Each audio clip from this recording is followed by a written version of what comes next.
பரமக்குடி சட்டமன்ற தொகுதியில் ஒவ்வொரு கிராமத்திலும் ஒரு கபடி மாண்புமிகு விளையாட்டுத்துறை அமைச்சர் அவர்களுக்கு பரமக்குடி சட்டமன்ற தொகுதி மட்டுமல்ல ராமநாதபுரம் மாவட்டத்தில் ஒவ்வொரு கிராமத்திலும் ஒரு கபடி விளையாடுவீரர்கள் கொண்ட குழு இருக்கின்றது. கபடி விளையாடுவர்கள் விளையாட்டு வீரர்கள் போட்டிக்கு செல்லக்கூடிய வீரர்கள் விளையாட்டில் கையில் காலில் முட்டியில் வயிற்றில் தலையில் காயம் ஏற்படுவதற்கு வாய்ப்புள்ளது. கபடி விளையாடுவதற்கு பின்னால் ஒரு குடும்பம் உள்ளது. எனவே வீரர்களை கண்டறிந்து அவர்களுக்கு ஒரு வாழ்நாள் காப்பீடு திட்டத்தை நம்முடைய விளையாட்டுத்துறை அமைச்சர் அவர்கள் அறிமுகப்படுத்த வேண்டும் என்று நான் கேட்டுக்கொள்கின்றேன். ஏற்கனவே கடந்த கால ஆட்சியில் எங்களுடைய ராமநாதபுரத்துறை சட்டப்பேரவை உறுப்பினர் நம்முடைய அண்ணன் காதர் பாட்சா முத்துராமலிங்கம் அவர் எங்களுடைய இளம் தலைவர்களை அழைத்து கிட்டத்தட்ட 2500 பேருக்கு தன்னுடைய சொந்த நிதியில் ஒரு காப்பீடு திட்டத்தை அங்கே முன்னுதாரணமாக அறிமுகப்படுத்தினார் என்பதை இந்த நேரத்தில் நான் இந்த பேரவையில் தெரிவித்துக் கொள்ள கடமைப்பட்டுள்ளேன். பொதுப்பணித்துறை அமைச்சர் அவர்கள். மாண்புமிகு பேரவைத் தலைவர் அவர்களே, திமுகவுடைய சட்டமன்ற உறுப்பினர் சரியா பேசியிருக்கிறாரு. எங்களுக்கு எந்த கருத்து வேறுபாடும் கிடையாது. அவருடைய தொகுதிக்கான கோரிக்கைகள் பிரச்சனைகள். பரமக்குடி எனக்கு ரொம்ப பிடித்த ஊர்.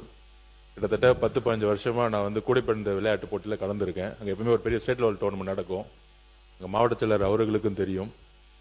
அப்ப அங்க பரமக்குடியில் மிகப்பெரிய ஒரு திட்டம் இருக்கு. 10 ஒலிம்பிக் சென்டர்ஸ் நம்ம உருவாக்கி இருக்கோம்.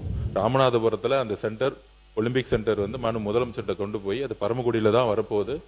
கண்டிப்பாக தென் மாநிலங்கள சாதி கலவரங்கள் நடக்காம இருக்க விளையாட்டை அதிகப்படியாக ஊக்கப்படுத்த திருநெல்வேலி மாவட்டத்திலையும் பரமக்குடி மாதிரி இருக்க ஊர்களையும் ஒலிம்பிக் சென்டர் இன்டர்நேஷனல் ஸ்டாண்டர்ட் லெவலில் இருக்கக்கூடிய ஒலிம்பிக் சென்டர்ஸை உங்களுடைய தொகுதியில் உருவாக்க போறோம். நீங்கள் திமுக உறுப்பினராக இருந்தாலும் நாங்கள் உங்களுடைய தொகுதியில் மிகப்பெரிய திட்டங்களை மக்களுக்காக முக்கியமாக நன்றி சரியில்லையா